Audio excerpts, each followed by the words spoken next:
Hi guys, welcome to Origin. It's not 2012 yet, so still not back. Still, please bear with me. I tend not to get involved with semantic discussions over the definitions of words. And there's a very simple reason for that. Words change their definitions all the time. It's how language works. I've talked about this quite a few times before. It's pointless to have a discussion over this because if you don't already agree, if you don't have the same definitions for words as your opponent, there's absolutely nothing to be gained from the discussion.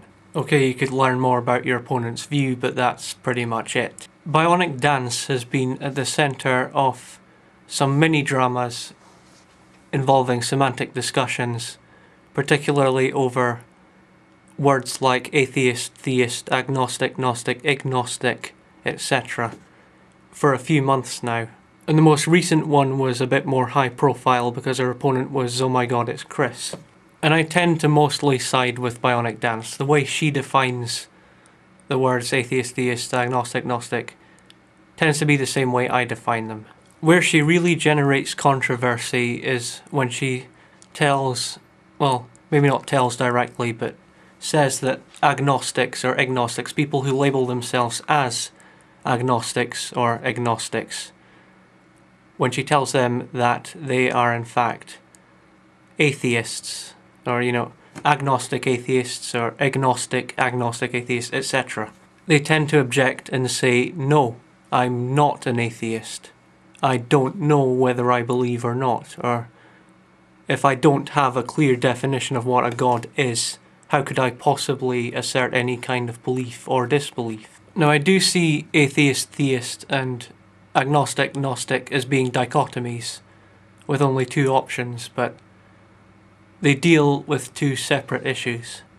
Agnosticism, Gnosticism deals with knowledge, atheism, theism deals with belief. And as BionicDance has said multiple times, the two aren't mutually exclusive. You can be an agnostic and an atheist, or an agnostic and a theist, or a Gnostic and an atheist, or a Gnostic and a theist, etc. And then agnosticism doesn't exclude either of these two dichotomies. In this video, I want to address the agnostics and agnostics that I refer to that do take issue with the way BionicDance sees these words. What you have to realize that she's saying is that by her definition, which, as she said, is based on etymology, your position fits into the category of atheism, let's say.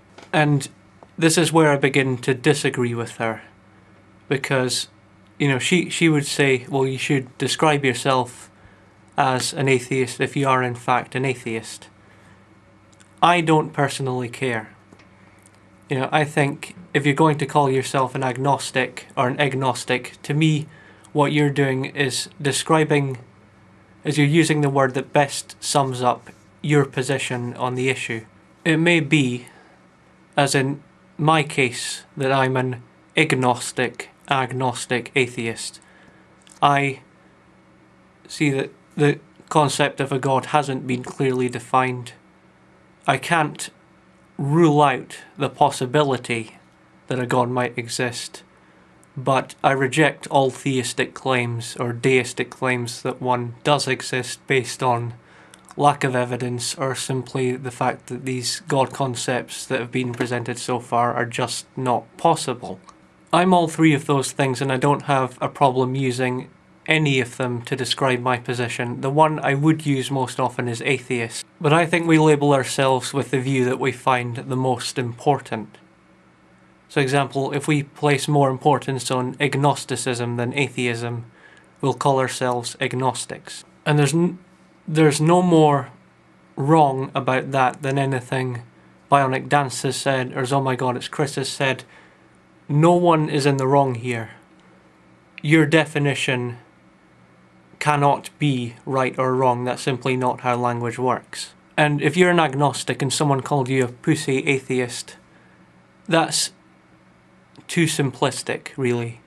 It doesn't take into account every other reason you would want to label yourself as an agnostic. For example, the one that I gave about how maybe agnosticism is more important to you than the atheism part. And even if it was because you actively didn't want to associate yourself with the stigma of being an atheist, I don't care about that personally, and that really goes with any position. So if there's any point to this video, it's to not get bogged down in these semantic discussions which have absolutely no benefit whatsoever. Thank you for watching, goodbye.